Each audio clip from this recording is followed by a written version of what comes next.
What about coffee and gallstones? A lot of people want an answer for that one. People love their coffee. But is it good for you? Is it good for you at all? Nah, we're not going to go down that rabbit hole. Let's talk about coffee and gallstones. Coffee has several traits that are very crucial to understand when it comes to gallstones. One, it has a tendency to squeeze the liver and gallbladder. It's actually used, not through the mouth, actually as an enema. When cancer patients suffer a great deal of pain, they do coffee enemas to actually clear out the liver and gallbladder and make it easier for the body to eliminate the cancer, or at least the burden of the cancer on the liver. It can really reduce pain. But that's not what we're talking about. We're talking about drinking coffee. It still squeezes the liver and gallbladder. A little more mildly, but still enough. And remember, squeezed gallbladder and the livers cause attacks of pain.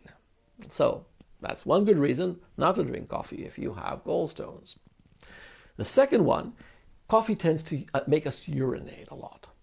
It actually acts as a negative drink, minus water. You drink 1 cup of coffee, you've actually lost 1 cup of water as a result. You're actually deficient in water for drinking.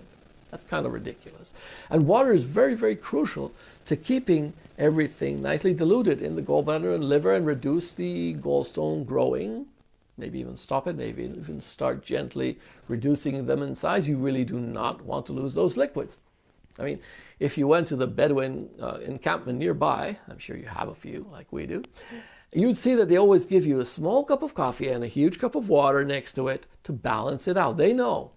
I mean, they live in very hot, arid, dry places, so they have an instinctive knack to know how to not dehydrate themselves.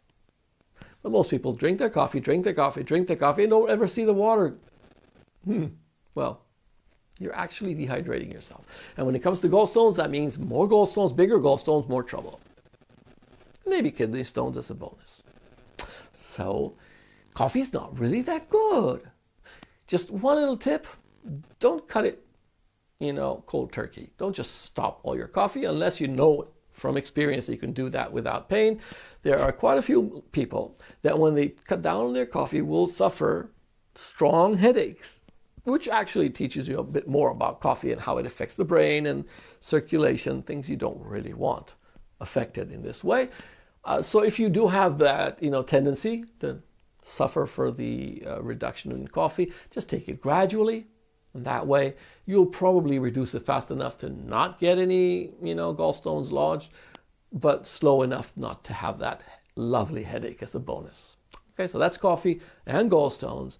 And this is me, and this is the channel. Sign up. I will see you on the next one.